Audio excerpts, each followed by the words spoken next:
Commission जिस तरीके से गिरा हुआ है, उस पर आरोप लग रहे हैं, उसकी कड़ी में एक और नई बात सामने आई है कि किस तरह से जिन 12 राज्यों में एसआईआर कराया जा रहा है, वहां पर मतदाताओं को, यानी विपक्षी मतदाताओं को, केवल ये बहुत ही टारगेटेड वे में काम हो रहा है, विपक्षी मतदाताओं के नाम कैसे काटे जा रहे हैं, उनके फॉर्म कहीं और से भरे जा रहे हैं और जो भर रहा है उसका पता नहीं है, और जिनके फॉर्म काटने के लिए भरे जा रहे हैं उनको भी जानकारी नहीं है। क्यों ये सब हो रहा है और कौन कर रहा है, इस बात की जानकारी मांगी गई है चुनाव आयोग से। अब चुनाव आयोग क्या जानकारी देता है? बहुत सारी बातें सुप्रीम कोर्ट में जब इस मुद्दे पर चर्चा हुई, बिहार में किए गए एसआईआर के बाद 12 राज्यों के एसआईआर को लेकर बहस पूरी हो गई है, ऑर्डर रिजर्व में रख लिया है सुप्रीम कोर्ट ने, लेकिन चुनाव आयोग पर की धांधली की जो शिकायतें थी वो अभी भी लगातार आ रही हैं। और इधर अजीत पवार के निधन को लेकर बड़े सवाल उठ रहे हैं, काफी वहां पर जांच की तो मांग हो ही रही है, षड्यंत्र की आशंकाएं भी जताई जा रही हैं। बड़ी खबर यह भी आ रही है कि एनसीपी के दोनों ही धड़े एकजुट होने वाले थे और 8 फरवरी को इसकी घोषणा भी होने वाली थी। इस पर भी हम लोग चर्चा करेंगे। और इसके अलावा आरटीआई, यानी जो एक बहुत बड़ी उपलब्धि यूपीए सरकार अपनी बताती थी, कहा जाता था, पूरी दुनिया में उसकी चर्चा होती थी, राइट टू इंफॉर्मेशन, सूचना का अधिकार मांगना, किसी भी सरकारी विभाग में क्या कुछ हो रहा है उसकी जानकारी हमारे और आप जैसे कोई भी आम लोग, आम नागरिक मांग सकते थे। उस सूचना के अधिकार पर भी वैसे ही संकट दिखाई पड़ रहा है जैसे मनरेगा पर संकट क्या था, मनरेगा को तो खत्म ही कर दिया गया। अब सवाल उठ रहा है क्या आरटीआई भी खत्म हो रहा है? क्यों ये सवाल उठ रहे हैं, इस पर भी बात होगी। पहले बात करते हैं चुनाव आयोग की। अमलेंदु जी, ये शिकायतें पहले भी आई और अब जिस तरीके से बड़े पैमाने पर फिर एक बार शिकायत आई है, जो एक खबर रिपोर्ट बताई जा रही है कि हजारों नाम जो है वो काटने के लिए दिए जा रहे हैं और जिनके नाम कट रहे हैं उनको पता ही नहीं है, और जो जिनकी ओर से एप्लीकेशन आ रहा है उनके बारे में भी कुछ नहीं मालूम है। हाँ, ये एक बड़ी खबर है समीर जी, और इसको लेकर काफ़ी ज़्यादा विवाद जो है हो रहा है। और कांग्रेस के जो महासचिव हैं केसी वेणुगोपाल, उन्होंने चुनाव आयोग को एक 3 पन्ने की चिट्ठी भी लिखी है कि भाई ये गड़बड़ आप कर रहे हैं, और इसको लेकर बहुत आया है ज़्यादा। और कांग्रेस ने एक ट्वीट भी किया है, वो भी हम लोग देखेंगे। और समीर जी, अकेले भोपाल में 9000 वोट जो हैं वो खासतौर से जो मुस्लिम मतदाता हैं उनके जो हैं वो काटने के लिए फॉर्म 7 भर दिया गया आखिरी समय में, और जिनके नाम से फॉर्म 7 भरे गए उनको पता ही नहीं कि हमारे नाम से फॉर्म 7 किसी का नाम काटने के लिए भर दिया गया, ना वो लोग उनको जानते हैं। ये खबर छपी और इसको लेकर कांग्रेस ने ट्वीट किया। तो उस ट्वीट को देखते हैं और उसको लेकर एक पत्र भी लिखा है कांग्रेस पार्टी ने चुनाव आयोग को। उस ट्वीट को देखें और उसमें क्या कहा गया है। भोपाल में एक ही जगह पर 9000 लोगों के, और ये कांग्रेस पार्टी ने आरोप लगाया है कि नाम काटने का ये बड़ा खेल चल रहा है और इसमें दलित, आदिवासी, अल्पसंख्यक ऐसे नाम काटे जा रहे हैं जिनको लगता है कि वो भारतीय जनता पार्टी के वोटर नहीं है। लिखा है कांग्रेस पार्टी का ये ट्वीट कि बीजेपी की वोट चोरी। खबर मध्य प्रदेश के भोपाल से है, जहां लोगों के नाम और मोबाइल नंबर का इस्तेमाल वोटर लिस्ट से नाम कटवाने के लिए किया जा रहा है। अब देखिए, माधव प्रसाद जोशी और जितेंद्र माझी के नाम और नंबर से फिरोज खान और अनीस खान का नाम कटवाने का फॉर्म भर दिया गया, लेकिन माधव जोशी न फिरोज को जानते हैं और न ही जितेंद्र किसी अनीस को। भोपाल में इसी तरीके से 9037 लोगों के नाम वोटर लिस्ट से काटने के लिए आवेदन दिए गए हैं। इसी तरह राजस्थान में भी हजारों वोट काटने और जोड़ने के आवेदन दिए गए थे, जिसके पीछे बीजेपी नेताओं का हाथ था। बीजेपी ऐसी धांधली कर लोगों से उनका संवैधानिक हक छीन रही है। ये वोट चोरी है, देशद्रोह है। इस पाप के लिए जनता नरेंद्र मोदी और बीजेपी को माफ नहीं करेगी। और ये अखबार की कटिंग है, खबर की कटिंग है, जिसको टैग किया गया है। कई आरोप ऐसे पहले भी लगे हैं और किस तरीके से ये पूरा एक सेंट्रलाइज्ड सिस्टम में ये काम हो रहा है कि लोगों के नाम काटे जा रहे हैं, और कैसे पश्चिम बंगाल में भी ये बातें सामने आई और जिनका वहाँ पर स्थानीय अधिकारियों को भी इसके बारे में नहीं मालूम है। और ये सीधे सीधे आरोप लग रहे हैं कि ये सारा कुछ केंद्रीय चुनाव आयोग, जो वहां पर राज्य चुनाव इकाइयों की भी उतनी बड़ी भूमिका नहीं है, मुख्य रूप से दिल्ली स्थित चुनाव आयोग की भूमिका इसमें बताई जा रही है। हाँ, बिल्कुल समझिए, दिल्ली स्थित चुनाव आयोग जो है उसकी भूमिका बताई जा रही है, और इस चुनाव आयोग की भूमिका को लेकर सवाल भी बहुत उठ रहे हैं। और सवाल इतने ज़्यादा उठ रहे हैं कि इसका अब हलफनामे से भी काम नहीं चलना है और राष्ट्र से माफ़ी मांगने से भी इसका काम चलेगा नहीं, ऐसा समझा जा रहा है। तो ये सामने आ रहा है। और समीर जी, ये काफ़ी ज़्यादा मामले जो ख़राब हो चुके हैं। और ये आप समझ सकते हैं कि पश्चिम बंगाल से भी इस तरीके की खबरें आई हैं कि वहाँ जो चुनाव आयोग ने कहा सुप्रीम कोर्ट में खड़े होकर, उसके ठीक वहाँ उलट कर रहा है। और वो चोरी भी जो है एक तरीके से कहा जाए, वो झूठ जो है जो सुप्रीम कोर्ट में बोला चुनाव आयोग ने, वो भी सामने निकल कर आ गया है। केसी वेणुगोपाल ने समीर जी इसको लेकर एक लंबी चौड़ी चिट्ठी जो है वो लिखी जी। और केसी वेणुगोपाल की चिट्ठी जो वो भी हम लोग देखेंगे कि क्या क्या उस चिट्ठी में था। और उसमें साफ तौर पे केसी वेणुगोपाल जो है वो कह रहे हैं कि भाई चुनाव आयोग जो कर रहा है ये ठीक नहीं कर रहा है और ये वोटों की चोरी है, ये उनका कहना है। वोटों की चोरी, इस वोट चोरी का मामला लगातार कई जगह ढेरों उदाहरण आ रहे हैं, कई जगह एक ही तरह के उदाहरण आ रहे हैं और कई जगह कुछ अलग हटकर आ रहे हैं। लेकिन एसआईआर के जरिए जो चुनाव आयोग कह रहा है, तो सीधे सीधे विपक्ष का आरोप है कि यहाँ विपक्षी पार्टियों के जो मतदाता हैं, जो समझे जाते हैं कि ये विपक्षी पार्टियों के मतदाता हैं, उनके नाम साजिशन कटवाए जा रहे हैं और बाकी कुछ ऐसे फर्जी मतदाताओं के नाम जोड़े जा रहे हैं जो एग्जिस्ट ही नहीं करते हैं। ये लगातार सवाल और कई जगहों से इस तरह की खबरें आ रही हैं। ताज़ा तरीन मामला भोपाल का है।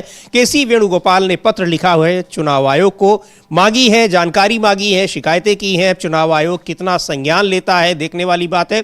लेकिन गंभीर आरोप ये भी लगे कि चुनाव आयोग ने जो कुछ सुप्रीम कोर्ट में बयान दिए हैं वो भी गलत हैं, झूठे बयान हैं। हाँ, बिल्कुल झूठे बयान हैं और ज़मीन पर कुछ और कर रहा है और वहाँ कुछ और हो रहा है। सुप्रीम कोर्ट में जाके कुछ और दे रहा है। चूंकि सुप्रीम कोर्ट जो है वो सवाल पूछ रहा है, तो उसके जवाब जो दिए जा रहे हैं वो बचने वाले जवाब दिए जा रहे हैं समीर जी। और केसी वेणुगोपाल जो है उन्होंने ये चिट्ठी लिखी है और चिट्ठी में उन्होंने लिखा है कि बीजेपी जो है वो फॉर्म 7 का बड़े पैमाने पर दुरुपयोग कर रही है और जिसका इस्तेमाल जो है एसआईआर प्रक्रिया के जरिए विपक्षी वोटरों को बड़ी संख्या से हटाने के लिए किया जा रहा है।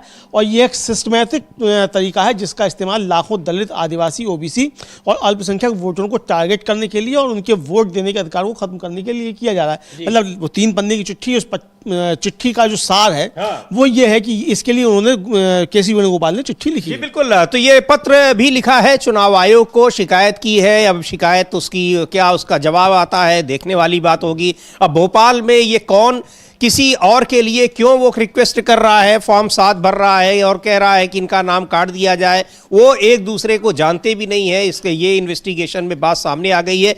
सवाल ये उठता है कि ये सारी चीज़ें, ये सारी बातें चुनाव आयोग को क्यों नहीं पता होती हैं? हाँ, बिल्कुल, चुनाव आयोग को क्यों नहीं पता होती हैं, ये सवाल जो है समीर जी बार बार उठता है कि चुनाव आयोग को आखिर इन बातों का पता क्यों नहीं है और चुनाव आयोग को अगर पता है तो चुनाव आयोग इस पर कार्रवाई क्यों नहीं कर रहा है, ये सवाल है। और कोई ना हलफनामा दे रहा है ना राष्ट्र से माफी मांग रहा है चुनाव आयोग। लेकिन जो हलफनामा सुप्रीम कोर्ट में दे रहा है वो हलफनामा सुप्रीम कोर्ट में गलत दे रहा है। अब इसी तरीके से एक रिपोर्टर्स कलेक्टिव है जो काफ़ी ज़्यादा काम करते हैं, खोजी पत्रकारिता जिस तरीके से कहा जाता है वो करते हैं। उसकी एक रिपोर्ट आई है समीर जी और उस रिपोर्ट का जो है वो ECI mislead the Supreme Court on SIR in West Bengal, इस शीर्षक से आई है। हमारे बगल में हाँ ये है आयुषी कर की ये रिपोर्ट है। और इस रिपोर्ट में ये एक असहज सवाल खड़ा किया गया और इस रिपोर्ट में के मुताबिक जो है पश्चिम बंगाल में विशेष गहन पुनरीक्षण के दौरान चुनाव आयोग ने सुप्रीम कोर्ट को यह कहकर गुमराह किया कि नोटिस मानवीय विवेक से जारी किए गए, जबकि जमीनी सच्चाई यह है कि अप्रमाणित और लगातार बदलते सॉफ्टवेयर ने 1.5 करोड़ से अधिक मतदाताओं को संदेह के घेरे में लाकर खड़ा कर दिया है। यह मामला प्रशासनिक प्रक्रिया का नहीं बल्कि मताधिकार, नागरिकता और संवैधानिक जवाबदेही से बन चुका है। और रिपोर्ट जो है वो ये कहती है कि पश्चिम बंगाल के अधिकारी जो हैं वो चुनाव आयोग द्वारा अप्रमाणित और लगातार बदलते रहने वाले सॉफ्टवेयर का उपयोग करने के बाद गंभीर खतरे में हैं और 20 दिनों से भी कम समय में उन्हें राज्य के 1.5 करोड़ मतदाताओं की नागरिकता, पहचान और मतदान अधिकारों पर अर्धन्यायिक सुनवाई का सामना करना पड़ रहा है। और रिपोर्टर्स कलेक्टिव ने पश्चिम बंगाल निर्वाचन आयोग के आधिकारिक रिकॉर्ड और आंतरिक आंकड़ों की जांच की और उसके सॉफ्टवेयर अनुप्रयोगों के संचालन का अवलोकन किया। 5 विधानसभा स्तरीय चुनाव अधिकारियों, राज्य कार्यालय के सूत्र और 1 दर्जन बूथ स्तरीय अधिकारियों से इन्होंने बात की और यह सब समझने की कोशिश करने के लिए किया गया कि निर्वाचन आयोग ने राज्य के कुल मतदाताओं से 18% से अधिक को अपनी पहचान और मतदान के अधिकार को साबित करने के लिए फिर से लाइन में खड़े होने के लिए क्यों बुलाया। लगभग 18% लोगों को वहां बुलाया गया। ये है रिपोर्ट जो कहती है समीर जी, वो कहती है कि चुनाव आयोग ने सर्वोच्च न्यायालय को गुमराह किया। उन्होंने अदालत को बताया कि कोई स्वचालित नोटिस जारी नहीं किया था। चुनावी पंजीकरण अधिकारी सावधानी पूर्वक जांच करते हैं और हस्ताक्षर करते हैं। मतदाता सूची अधिकारी जो होते हैं ईआरओ केंद्रीय स्तर के अधिकारी होते हैं। विधानसभा क्षेत्र की मतदाता सूची तैयार करने, अद्यतन करने और उसमें सुधार करने का अधिकार और दायित्व है उन्हीं के पास होता है। अब चुनाव आयोग सूची को अद्यतन करने की प्रक्रिया और विधि तय करता है, लेकिन नियमों के अनुसार मतदाता सूची को अंतिम रूप देने का अधिकार केवल ईआरओ के पास है, आयोग के पास नहीं है। ये है। और ये जो शिकायतें आई थी, जो नोटिस जारी करने वाली अमलेंदु जी, वो ईआरओ ही कर सकता है। हाँ। ईआरओ की तरफ से ही तो आई थी। उन्होंने कहा कि हम जब नोटिस जारी करने जा रहे हैं तो पता चल रहा है कि उनको तो पहले नोटिस जारी हो चुका है। ईआरओ जो ऐप है, हाँ। उसको जैसे ही लॉगिन करते हैं तो मालूम पड़ता है कि वो नोटिस जनरेट हो गए और उनके पास उसको प्रिंट करके सर्व करने के अलावा कोई दूसरा विकल्प ही नहीं होता है। हाँ। और ये वो वेरीफाई करते हैं तो उनमें बहुत से ऐसे नोटिस हैं जो उनको नहीं जारी किया जाना चाहिए था। हाँ, जिनको जारी नहीं किया जाना चाहिए। इस पे इन्होंने विस्तृत रिपोर्ट की है। हाँ। और उन्होंने कहा कि इसलिए उनके पास सिर्फ 2 हफ्तों में लाखों नोटिसों पर हस्ताक्षर करने के अलावा कोई विकल्प नहीं बचा, क्योंकि आयोग के सॉफ्टवेयर ने उन्हें संदिग्ध के रूप में चिन्हित कर दिया था। आयोग ने 2002 की मतदाता सूची के कागजी रिकॉर्ड को डिजिटाइज किया। उस समय अधिकांश रिकॉर्ड बंगाली में थे। अब समझिए आप कैसे नोटिस इशू हुए। और उन्हें एक अप्रमाणित कंप्यूटर एल्गोरिदम का उपयोग करके अंग्रेजी में उसका अनुवाद किया गया। फिर एक अन्य एल्गोरिदम का उपयोग करके उनकी तुलना 2002 की डिजिटाइज सूची से की गई। जिन मतदाताओं ने दावा किया कि वे या उनके बुजुर्ग 2002 की सूची में थे, उनके दावों का मिलान किया गया। सॉफ्टवेयर ने 1,31,00,000 से अधिक मतदाताओं को संदिग्ध के रूप में पहचाना। अब रिपोर्ट ये दावा करती है कि पश्चिम बंगाल के मुख्य निर्वाचन अधिकारी के कार्यालय ने निजी तौर पर स्वीकार किया है कि पुनरीक्षण प्रक्रिया के बीच में जल्दबाजी में लागू किया गया एक सॉफ्टवेयर प्रोटोकॉल गलती से भर दिया गया था। इसके कारण बड़ी संख्या में मतदाताओं को चिन्हित किया गया। गलती आपके सॉफ्टवेयर की थी। आपने 1.5 करोड़ मतदाताओं की नागरिकता, उनके मताधिकार पर आपने संकट खड़ा कर दिया, उसे आपने छीन लिया, एक तरीके से कहा जाए। अब इस गलती को सुधारने के लिए चुनाव आयोग ने स्थानीय चुनाव अधिकारियों, बूथ स्तरीय कर्मचारियों को शुरुआती कुछ हफ्तों तक मामूली त्रुटियों को नजरअंदाज करने का अधिकार दिया। लेकिन आयोग ने संदिग्ध मतदाताओं की पहचान करने के लिए सॉफ्टवेयर में नए फिल्टर और मानदंड जोड़ना जारी रखा। अंततः उसने नीति में फिर से बदलाव किया।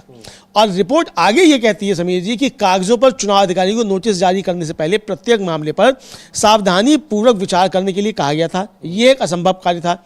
और असंभव कार्य इसलिए था कि एक दिन में 5-5 हजार नोटिस पे एक ईआरओ को दस्तखत करने पड़ रहे हैं। अब 5,000 का दस्तखत करेगा तो समीर जी वो उसकी जांच कब करेगा कि ये नोटिस इश्यू करने योग्य है कि नहीं है। वहां तो ऐप में तो हो गया कि आपने नोटिस जनरेट हो गया, आपको सब प्रिंट करके आपको सर्व करना है, वरना ईआरओ की नौकरी गई, जेल जाएगा ईआरओ। तो अपना जेल की नौकरी भी गई। और जिन लोगों के वहां स्थानीय स्तर पर नाम नोटिस जारी किए गए होंगे उनका को भाजन भी बनना पड़ेगा। उनका भी बनना पड़ेगा। अब ये आया। हाँ, तो अब ये रिपोर्ट ये कहती है कि पश्चिम बंगाल के मुख्य निर्वाचन अधिकारी के एक वरिष्ठ अधिकारी ने रिपोर्टर्स कलेक्टर को बताया कि तार्किक विसंगतियों के कारण बड़ी संख्या में मतदाताओं को संदिग्ध घोषित किए जाने के कारण मामूली विसंगतियों वाले मतदाताओं को छांटना संभव नहीं है। इससे हमें आगे और समन जारी होने से नहीं रोका जा सकेगा। यानी उनकी मजबूरी है कि उन्हें समन जारी करने ही पड़ेंगे, क्योंकि वो गलतियां, अब जो गलतियां हैं समीर जी, उसकी तरफ भी इनका जो है वो ध्यान गया। और गलतियां जो है कि अब ये जैसे उन्होंने बताया कि जो झारखंड का बॉर्डर लगा हुआ है जहाँ पे, वहाँ एक आदिवासी जनजाति है उरांव, अब वो अपने को लिखते हैं खालखो, लेकिन अंग्रेजी में जो है वो XAL XO लिखते हैं। सॉफ्टवेयर ने जो उसको बदला, उसको कर दिया KHAL KHO, खालखो। अब वो भी खालको है, ये भी खालको है, लेकिन वो लिखते हैं XAL XO। अब चुनाव आयोग ने वो सारे नोटिस इशू कर दिए कि खालको है ये, तो ये और इनके 2002 की मतदाता सूची से नहीं मिलान हो रहा, नोटिस इशू हो गए। इसी तरीके से अब जैसे कोई नाम लिखता है मोहम्मद, अब मोहम्मद जो नाम लिखता है उसने अगर शॉर्ट में अपना नाम MD कर दिया या मो करके बिंदी लगा दी, अक्सर ऐसा होता है। चट्टोपाध्याय, चट्टोपाध्याय ने चटर्जी लिख दिया, होता है। मुखोपाध्याय मुखर्जी लिख देते हैं। तो अब चट्टोपाध्याय ने अगर चटर्जी कर लिया तो नोटिस इशू हो गया, मुखोपाध्याय ने मुखर्जी लिख दिया तो नोटिस इशू हो गया, मोहम्मद ने मो लिख दिया तो हो गया, या MD लिख दिया तो हो गया। और समीर जी ये भी इसमें आया कि मुर्शिदाबाद और नादिया जब ड्राफ्ट लिस्ट जारी हुई थी तो उसमें सबसे कम जो नाम कटने वाली सूची में ये जिले थे। लेकिन अब ये नोटिस इशू होने के बाद सबसे ज्यादा नोटिस इशू होने वाले जिले जो हैं ये नादिया और मुर्शिदाबाद हो गए सबसे ज्यादा। तो ये समझा जा सकता है कि जो पैटर्न है जो कहा जा रहा है कि दलित, आदिवासी और अल्पसंख्यकों के वोट काटे जा रहे हैं इसके जरिए, तो ये आरोप भी इस रिपोर्ट से साबित होते हुए दिखाई पड़ रहा जी है। बिल्कुल, इस रिपोर्ट से साबित होते दिख रहा है। ये मसला सुप्रीम कोर्ट में सुनवाई के दौरान भी उठा और उस दौरान जो लॉजिकल डिस्क्रिपेंसी की बात चुनाव आयोग ने बताई, अब उस पर सवाल उठ रहे हैं कि कैसे वहां पर झूठ बोला गया, गलत बयान दिया गया। और ये बहुत ही महत्वपूर्ण रिपोर्ट है। ये चुनाव आयोग की तमाम जो उसकी जिसको कहते हैं कि कलई खोलना, उसको खोलकर रख दिया है। कई बार ऐसा हुआ है, चुनाव आयोग की कलई कई बार खुली है, लेकिन चुनाव आयोग हर चीज को या तो जुटलाता है या स्वीकार नहीं करता या फिर इग्नोर करता है। लेकिन सुप्रीम कोर्ट में जो कुछ उसने कहा है, कम से कम वो सारी चीजें रिकॉर्ड में है। अब ये देखना है कि क्या कुछ इस पर आता है, फैसला आता है सुप्रीम कोर्ट का। सबकी निगाहें उसी पर है। ऑर्डर रिजर्व कर लिया गया है और अब वो उसके फैसले पर इंतजार है। सुनवाई पूरी हो चुकी है।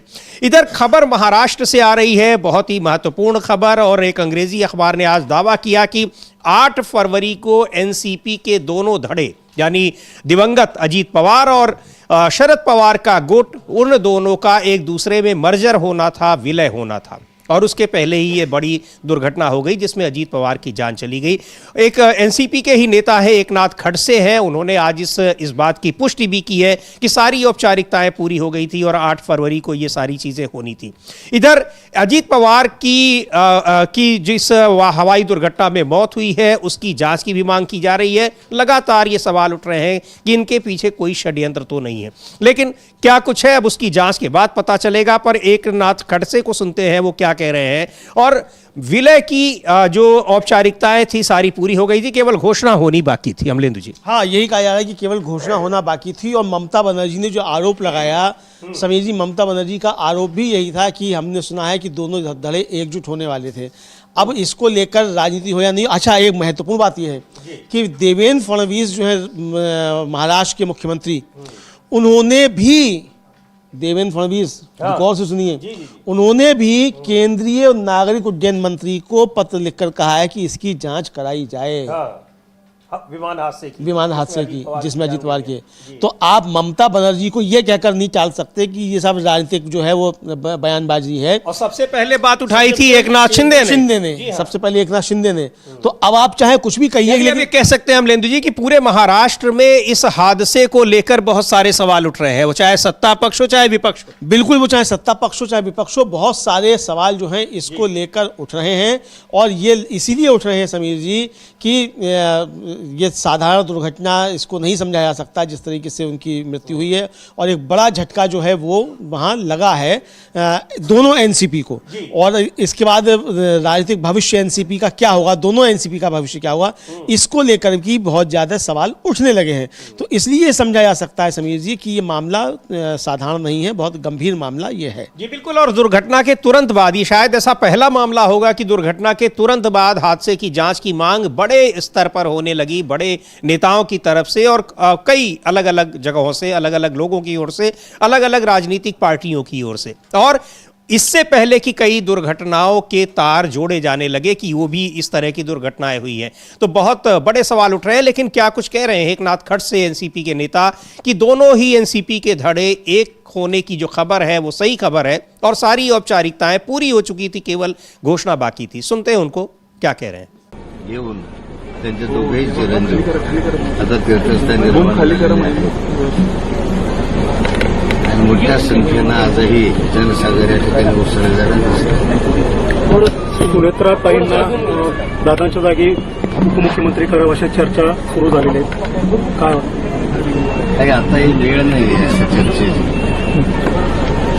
दोन्ही राष्ट्रवादीच्या विलीनीकरणाबाबत चर्चा सुरू झाली, अशी चर्चा झालेली आहे, पण आता त्याचा निर्णय अशा घटनेमुळे थांबलेला आहे। हिंदी में कहेंगे, हिंदी में क्या कहेंगे? दोनों राष्ट्रवादी की साथ आएंगे, दोनों राष्ट्रवादी एक साथ आएंगे। सुनेत्रा पवार बन सकती है, सुनेत्रा पवार जी को उपमुख्यमंत्री कौन पडला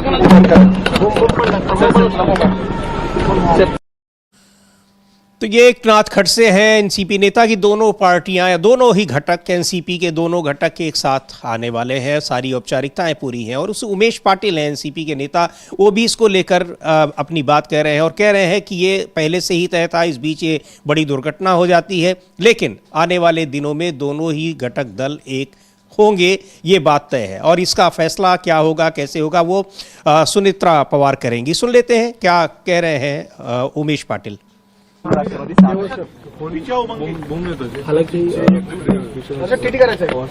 उनकी तरफ से कई नेताओं के बयान भी ऐसे आ रहे हैं कि दोनों साथ में आ जाएं और होना चाहिए। हिंदी देखिए, दोनों राष्ट्रवादी, वैसे तो एक ही राष्ट्रवादी का परिवार है और वो एक साथ आ जाए, ऐसे कार्यकर्ताओं की भावनाएं भी बहुत सी जगह से आती है। लेकिन इस बारे में पार्टी के जो वरिष्ठ नेता है वही इसके बारे में जो है वो निर्णय ले सकते हैं। ये कार्यकर्ताओं के स्तर का उनका बयान और पार्टी के वरिष्ठ स्तर का निर्णय, उसमें बहुत बड़ा अंतर है। लेकिन इच्छा क्या है आपके कार्यकर्ताओं के? आप चीफ स्पोक्सपर्सन भी हैं पार्टी के। और मैं अभी चीफ स्पोक्सपर्सन नहीं हूं, मैं अभी पार्टी का जिलाध्यक्ष हूं। मैंने खुद होके वो चीफ स्पोक्सपर्सन जो है, मुझे क्योंकि टाइम नहीं मिलता है, इसलिए अभी मैं पार्टी की तरफ से मैं बयानबाजी नहीं करूंगा।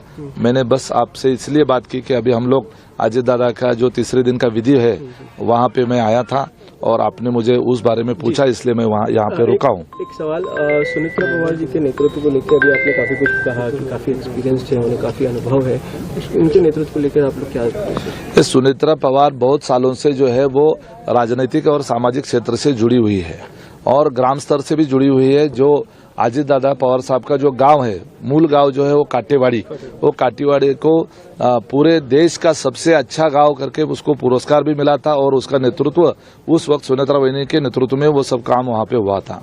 ये जो विद्या प्रतिष्ठान बहुत बड़ी संस्था है और इसका संचालन भी सुनेत्रा वहिनी के माध्यम से होता है। यहाँ का टेक्सटाइल पार्क है, उसका संचालन सुनेत्रा वहिनी के माध्यम से होता है। हालांकि अजित दादा पूरे राज्य का कारभार जब संभालते थे तब पूरी बारामती और यहाँ का जो एडमिनिस्ट्रेशन है और यहाँ का जो कार्यकर्ताओं का जो संगठन है उसको संभालने का और प्रचार का नियोजन करने का काम भी सुनेत्रा वहिनी के माध्यम से ही होता था। वो सीनेट की मेंबर भी रह चुकी। तो ये बहुत सारे सवाल उठ रहे हैं और दोनों घटक दल एक होने वाले थे। अब यह अचानक उनकी मृत्यु हो जाती है इस विमान हादसे में, उसको लेकर सवाल उठ रहे हैं। इधर जांच भी उसकी शुरू हो गई है, लेकिन हादसे को लेकर जो तमाम बातें आ रही हैं कि उसको लेकर शंकाएं जाहिर की जा रही हैं, वो अपने आप में बहुत बड़ी खबर है। हम लेंगे, हाँ, वो शंकाएं जो व्यक्त की जा रही हैं वो काफ़ी ज़्यादा हैं। और अब तो देवेंद्र फडणवीस ने जो है उन्होंने भी केंद्रीय उड्डयन मंत्री जो हैं नायडू साहब, उनको चिट्ठी लिख दी है कि भाई आप जो है इसकी जांच कराइए मामले की। ये तो गंभीर मसला है, तो जांच तो होनी चाहिए इसकी, और जांच होगी भी। अभी तक किसी ने इनकार भी नहीं किया सरकार की तरफ से, ऐसा तो कोई आया नहीं कि जांच नहीं होगी। लेकिन एकनाथ खड़से जो है एक और बयान दे रहे हैं समीर जी, वो काफ़ी ज़्यादा महत्वपूर्ण है। उसके अर्थ और अनर्थ करने के लिए लोग स्वतंत्र हैं। लेकिन जो वो कह रहे हैं वो सुन लिया जाना चाहिए। बिल्कुल, वो उस बयान को सुनने से पहले उन खबरों का भी जिक्र किया जाए जो मीडिया रिपोर्ट्स में आ रही थी कि पिछले कुछ दिनों पहले अजीत पवार ने किसी बड़े नेता के खिलाफ कुछ बड़ा खुलासा करने की बात कही थी और ये कहा जा रहा है कि जिस विमान हादसे में उनकी जान गई है उनके पास बहुत सारी सरकारी फाइल्स थी और उस हादसे में वो फाइलें बिखरी हुई मिली हैं। ये बात एकनाथ खड़से भी कह रहे हैं। अब क्या इसका मतलब है, क्या नहीं है, शायद यही सारी बातें हैं, यही सारे तथ्य हैं जिनकी वजह से विमान हादसे की गंभीरता से जांच की मांग की जा रही है। बहरहाल सुनते हैं एकनाथ खड़से इन फाइलों के बारे में और दुर्घटना के बारे में क्या कह रहे हैं।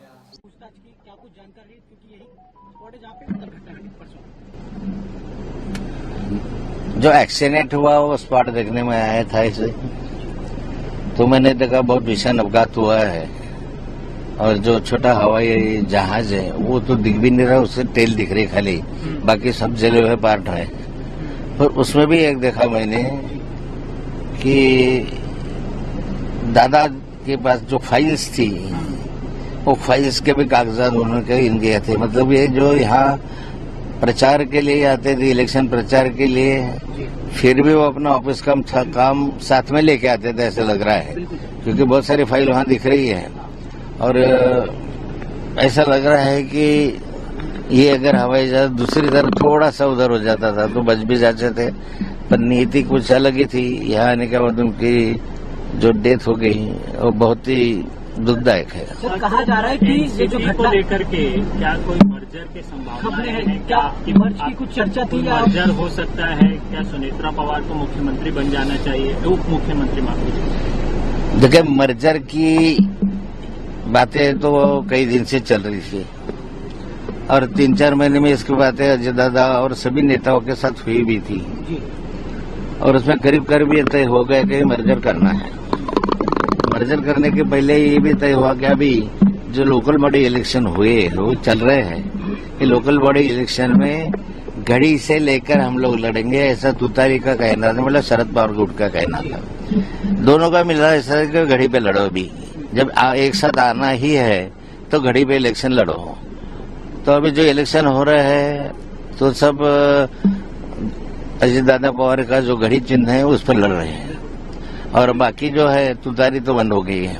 ऐसा भी हुआ था, शायद ऐसी चर्चा भी कि ये लोकल बॉडी इलेक्शन होने के बाद मर्जर की घोषणा हो जाए, पर अभी इतना ये होने के बाद अब क्या होता है पता नहीं है। सर, क्या मीटिंग में अजीत पवार ने इसको लेकर फाइनलाइज कर दिया था कि दोनों पार्टी मर्ज हो जाएगी? अजीत पवार भी चाहते थे। देखो अंतिम निर्णय तक आए थे इतना मुझे मालूम है, बाकी तो कुछ मालूम नहीं। अजीत पवार ने सर आप लोग सर क्या अजीत पवार ने खुद कहा था कि अब हम दोनों पार्टी मर्ज हो जाएंगे?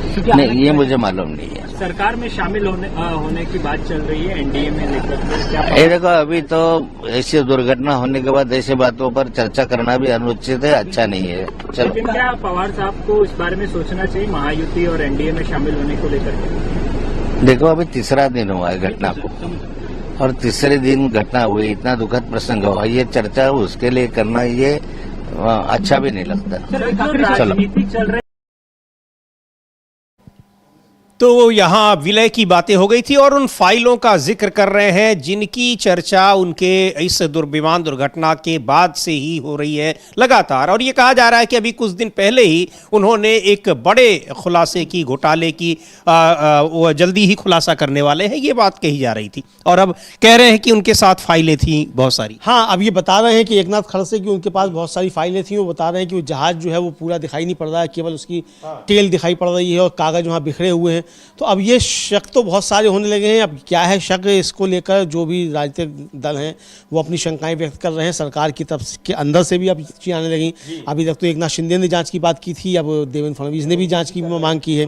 तो सरकार को उसकी जांच तो करानी चाहिए और कराएगी भी सरकार, हमको ऐसा लगता है जांच कराएगी, और ताकि जो शंकाएं हैं वो दूर हों। और ये समझिए बहुत ख़तरनाक स्थिति होती है कि अगर इस तरीके की दुर्घटनाओं पर भी लोगों के मन में अगर आशंकाएं ये व्यक्त होने लग जाएं कि भाई इसके पीछे कुछ गड़बड़ झाला है, तो ये एक व्यवस्था से विश्वास उठने वाली चीज़ होती है और ये मुझे लगता है कि ठीक नहीं है। जी बिल्कुल, इसीलिए इसकी जांच की मांग की जा रही है कि कम से कम अगर ये हादसे हैं, दोनों चीजें स्पष्ट हो जाएं कि कोई षड्यंत्र नहीं है, तो ये भी बात स्पष्ट हो जाए और हादसे की वास्तविक वजहें भी पता लगे, ताकि आगे से इस तरह की घटनाएं ना हो। क्योंकि लगातार पिछले कुछ समय से कई घटनाएं हुई हैं और उनमें इस तरह के वीआईपीज़ की जान गई है, इसलिए और भी ज्यादा इनके बारे में पता चलना महत्वपूर्ण हो जाता है।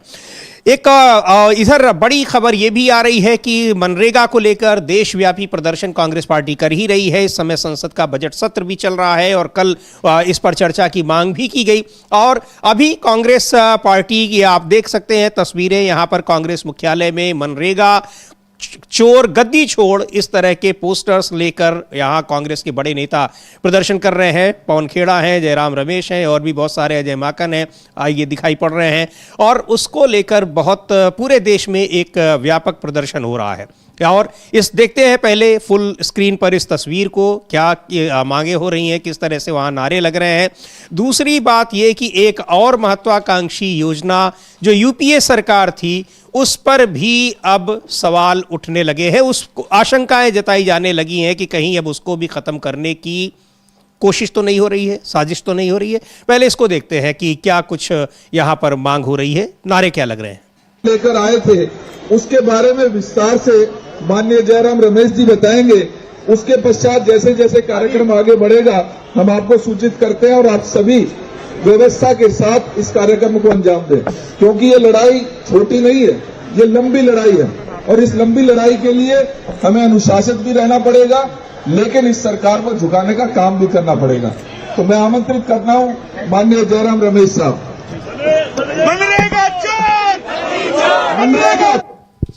तो ये वहां पर प्रदर्शन हो रहे हैं। इस तरह के प्रदर्शन पूरे देश भर में हो रहे हैं। ये कांग्रेस मुख्यालय में, संसद में भी इस पर चर्चा की मांग की जा रही है। हालांकि सरकार मना कर चुकी है कि वो चर्चा नहीं कराएगी, लेकिन फिर भी विपक्ष की मांग इस पर जारी है। और अब आरटीआई को लेकर भी आशंकाएं जताई जा रही हैं अमलेंदु जी। हाँ बिल्कुल, आरटीआई को लेकर भी आशंकाएं जताई जा रही हैं समीर जी, और ये कहा जा रहा है कि अब आरटीआई जो है उस पर खतरा अब गंभीर पैदा हो गया है। और कमजोर तो पहले भी किया जा रहा था आरटीआई को, लेकिन अब कमजोर ही नहीं किया जा रहा बल्कि सिरे से ही उसकी जयराम जी की करने की तैयारी चल रही है। तो ये जो है वो मतलब आरटीआई पे अब खतरा है, क्योंकि आरटीआई के जरिए होता ये था समीर जी कि बहुत से घपले घोटाले पकड़ में आ जाते थे। लोग आरटीआई लगा के सवाल पूछ लेते थे कि भाई कौन कहाँ गया, मोदी जी की यात्रा हो रही थी विदेश तो हवाई जहाज में कौन कौन गया, इस तरीके के बेहूदे सवाल भी पूछ लेते थे। है ना, तो बेहूदे सवाल ये नहीं पूछने चाहिए कि कौन कौन गया और किसके जहाज से गया, ये सब क्यों पूछा जाता है। तो आरटीआई से बड़ी दिक्कतें होने लगनी थी। तो इसलिए अब आरटीआई की भी जयराम जी की होगी। अब मनरेगा की तो जयराम जी कर दी गई, तो जयराम जी की मनरेगा की करने के बाद अब जयराम जी की आरटीआई की भी होगी। अब उसका भी नाम कुछ बदल दिया जाएगा या योजना वही रहेगी, पता नहीं, चूंकि मनरेगा के लिए तो मोदी जी ने कहा था कि वो तो जो बदली जाएगी तो बहुत सारी चीजों को प्रोटेक्ट कर दिया जाएगा। प्रोटेक्ट कर दिया जाएगा कि आप प्रधानमंत्री से सवाल नहीं पूछ सकते, आप विधायक से सवाल नहीं पूछ सकते, आप जो है किसी से सवाल नहीं पूछ सकते, ये सब कहा जा सकता है। जी बिल्कुल। और एक बार सुनते भी हैं कि क्या कुछ वहां पर ये नेता कह रहे हैं। जयराम रमेश भी हैं वहां, पवन खेड़ा है और अजय माकन, बहुत सारे नेता हैं। तो ये वहां कांग्रेस मुख्यालय में आज ये बड़े नेता प्रदर्शन कर रहे हैं और देश भर में कांग्रेस के इस तरह के प्रदर्शन लगातार जारी हैं। इधर आरटीआई जो एक बहुत ही महत्वाकांक्षी योजना थी और उसके जरिए आप किसी भी सरकारी विभाग के से कोई भी सूचना कोई भी सामान्य व्यक्ति ले सकता था, ये उसका अधिकार बना दिया गया था। उसको सूचना का अधिकार कानून कहा गया। उस सूचना के अधिकार कानून पर भी इकोनॉमिक सर्वे में ये कहा गया है कि इसकी भी समीक्षा होनी चाहिए और बहुत सारी चीज़ों की सूचना ये सरकार नहीं दे पाएगी।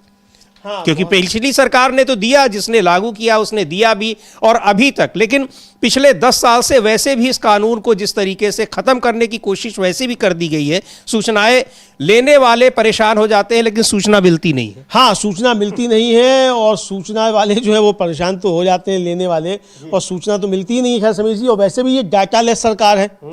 अब आपने आरटीआई लगा दिया कि भाई जो पीएम केयर फंड है, वो पीएम केयर फंड जो है वो उसमें मतलब कितना पैसा आया और कहाँ खर्च हुआ, तो बता दिया गया कि भाई ये तो जो है वो उसमें नहीं है, आरटीआई में नहीं है, क्योंकि ये प्राइवेट कंपनी है। तो अब इस तरीके के सवाल भी जो लोग पूछ ले रहे थे आरटीआई लगा कर, तो इसलिए जो है ये दिक्कत होने लगी। तो इसलिए आरटीआई को खत्म करना भी अब जो है वो लगता है जरूरी हो गया है समीर जी। हाँ बिल्कुल, इसीलिए अब उसकी समीक्षा हो रही है। अब समीक्षा के बाद उस पर क्या कुछ किया जाएगा। इधर कांग्रेस पार्टी ने एक ट्वीट किया है और उसमें जिस तरह के दावे किए जा रहे हैं कि अर्थव्यवस्था कैसे बहुत आगे बढ़ रही है, उस पर कुछ सवाल पूछे हैं। सवाल पूछते हुए वो ट्वीट किया गया है, उसको भी हम देखते हैं। और कांग्रेस पार्टी ने जो ट्वीट में लिखा हुआ है कि अगर अर्थव्यवस्था बहुत तेजी से बढ़ रही है तो फिर ये सारी चीज़ें क्यों हो रही हैं। एक बार देखते हैं उस ट्वीट को और क्या कुछ लिखा हुआ है। और उसमें लिखा है कि if economy is doing well तो why is the rupee collapsing, यानी रुपए की कीमत इतनी कम क्यों होती जा रही है। आज 92 के उस पर चला गया है, जबकि 60-60 के करीब हुआ करता था यूपीए के समय में, आज से 10-12 साल पहले। एक चीज़ और भी है अमलेंदु जी, जब इसकी बात आई है तो चर्चा कर ले। केवल डॉलर की तुलना में ही रुपया नहीं गिर रहा है, तमाम जो दूसरी मुद्राएं हैं उनकी तुलना में भी रुपए की कीमत काफ़ी ज़्यादा कम होती जा रही है। और ये नेपाल की मुद्रा है, उसके मुकाबले भी गिर गया। जी हाँ, यूरो वगैरह तो 106-7 हो गए हैं, यानी एक हमारे 1 रुपए एक वहाँ के 1 यूरो की कीमत हमारे 106-7 रुपए के बराबर हो गई है। तो यही है जो ट्वीट में कांग्रेस पार्टी ने यही सवाल पूछा है कि अगर इकोनॉमी बहुत अच्छा चल रही है अर्थव्यवस्था, तो फिर रुपया क्यों कोलैप्स कर रहा है। वाई 4 और 5 इंडियंस सब्सिड ऑन ₹200 यहाँ पर कि भाई इतने लोग जो है 200 रुपये पर डे पर क्यों जिंदा रहने को मजबूर हैं। Why not household financial savings at 5 decade low, यानी जो स्थितियां हैं आम आदमी की वो पिछले 5 दशक में सबसे ज़्यादा खराब हो गई हैं। वेयर आर द जॉब्स, जो सबसे बड़ा सवाल पूछा है कांग्रेस पार्टी ने वो ये है कि अगर अर्थव्यवस्था बहुत अच्छी चल रही है तो फिर नौकरियां कहाँ? हाँ, अगर अर्थव्यवस्था बहुत अच्छी है, सब चंगा सी, तो नौकरियां फिर कहाँ चली गई? ये सवाल जो है वो पूछा जा रहा है कि नौकरियां आखिर जो है वो कहाँ चली गई और नौकरियां मोदी जी क्यों नहीं दे रहे हैं। तो अब मोदी जी के ऊपर जो है वो सवाल काफ़ी ज़्यादा उठ रहे हैं और ये सवाल उठाया जा रहा है। इधर समीर जी, हम लोग जो महाराष्ट्र की चर्चा कर रहे थे, तो एक किरण गुर्जर हैं, वो काफ़ी ज़्यादा नज़दीकी हैं एनसीपी फैमिली दोनों परिवारों के, और उनका कहना है कि एनसीपी का मर्जर जो है वो अजीत पवार की अंतिम इच्छा थी कि एनसीपी का मर्जर हो। तो इसको लेकर भी काफी ज्यादा सवाल जो है अब वो उठ रहे हैं। तो बिल्कुल इनको ये मर्जर को लेकर कि आखिर मर्जर होने वाला था, जैसा कि इंडियन एक्सप्रेस ने दावा किया है कि 8 फरवरी को इसकी घोषणा होनी थी, लेकिन उसके पहले ही अजीत पवार की जान चली गई और सारी चीज़ें फाइनल हो गई थी। अब लगातार एनसीपी के तमाम नेता ये बयान दे भी रहे हैं। इधर खबर आ रही है कि अजीत पवार के पास बख्तौर डिप्टी सीएम, उनके पास वहाँ पर कैबिनेट मंत्री थे, तो उनके पास जो विभाग थे उन विभागों को एनसीपी के ही पास रहने दिया जाए। इसको लेकर देवेंद्र फडणवीस के साथ बातचीत हो रही है। एनसीपी के कई सीनियर लीडर्स मुलाकात करने गए। हाँ, कई सीनियर लीडर्स जो है वो मुलाकात करने के लिए गए हैं और ये अब एक तनाव जो है वो फिर से नया वहाँ पैदा हो रहा है। देखना ये है कि बीजेपी अजीत पवार के बाद उनकी एनसीपी को साथ रखती है कि नहीं रखती है, और क्या बीजेपी से चिंतित तो नहीं है कि दोनों धड़े जो हैं एक होने वाले थे और अगर एक हो जाएंगे तो कहाँ रहेंगे। इसको लेकर जो है वो उठती है, ये सवाल उठ रहा है कि बीजेपी इसको किस तरीके से निपटती है, चूंकि कई शंकाएं जो है व्यक्त की जा रही हैं। बिल्कुल, कई आशंकाएं जताई जा रही हैं और इधर मनरेगा को खत्म करने के बाद अब आरटीआई पर भी सरकार की निगाह है, ऐसा लग रहा है, क्योंकि उसकी समीक्षा की बात की जा रही है और समीक्षा के बाद उस कानून को किस तरह से बदला जाएगा, ख़त्म किया जाएगा, क्या कुछ किया जाएगा, इसको लेकर आशंकाएं जताई जा रही हैं। और आज कांग्रेस पार्टी प्रदर्शन कर रही है मनरेगा के खिलाफ। लगातार देश भर में ये प्रदर्शन चल रहे हैं। आज खास तौर से चूंकि आज गांधी जी का जो है वो शहादत दिवस है और उस मौके पर मनरेगा का विरोध चूंकि इसलिए भी हो रहा है कि एक तो वहाँ पर रोजगार की जो गारंटी थी उसको ख़त्म किया गया और दूसरे उस योजना से महात्मा गांधी के नाम को ख़त्म किया गया। इसको लेकर राहुल गांधी ने एक ट्वीट किया है गांधी जी के इस शहादत दिवस पर। आज वहाँ पर राजघाट, दिल्ली में राजघाट में तमाम नेता वहाँ गए, राष्ट्रपति, प्रधानमंत्री राहुल गांधी, मल्लिकार्जुन खड़गे, उनको श्रद्धांजलि दी। और क्या कुछ लिखा है अपने ट्वीट में राहुल गांधी ने, वो भी हम देखते हैं। वो लिख रहे हैं कि महात्मा गांधी एक व्यक्ति नहीं, एक सोच है।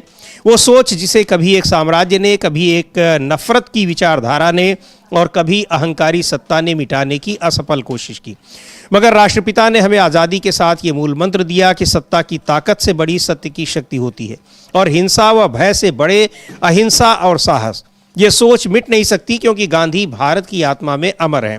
बापू को उनके शहीदी दिवस पर विनम्र श्रद्धांजलि, ये राहुल गांधी लिख रहे हैं। इसको लेकर सुरेंद्र राजपूत हैं कांग्रेस पार्टी के प्रवक्ता, उन्होंने भी कुछ कहा है और लिख रहे हैं कि गांधी के महत्व को, चाहे मनरेगा से नाम हटाना हो या बार बार गांधी जी का अपमान करना हो या फिर गांधी जी को कमतर दिखाने की कोशिश करना हो, ये सारी चीज़ें वही कर सकती हैं जो गांधी जी के महत्व को नहीं समझती हैं। क्या कहा है सुरेंद्र राजपूत ने, सुनते हैं हम लोग उसको। रघुपति राघव राजा राम, पतित पावन सीताराम, ईश्वर अल्लाह तेरे नाम, सबको सन्मति दे दो। आज के ही दिन एक हत्यारे ने, एक आतंकी ने, एक आतंकवादी ने और एक आतंकी सोच ने जिस तरीके से महात्मा गांधी के शरीर की हत्या की थी, वो अपने आप में इतिहास में दर्ज है। और उसी सोच के लोग अब मनरेगा यानी महात्मा गांधी के विचारों की भी हत्या कर रहे हैं। मनरेगा जो गांव की योजना थी जिसमें गांव में लोग अपनी योजना बनाते, जिसमें पैसे की कोई कमी नहीं थी, जो महात्मा गांधी के ग्राम स्वराज की एक योजना थी, उसको ख़त्म कर रहे हैं।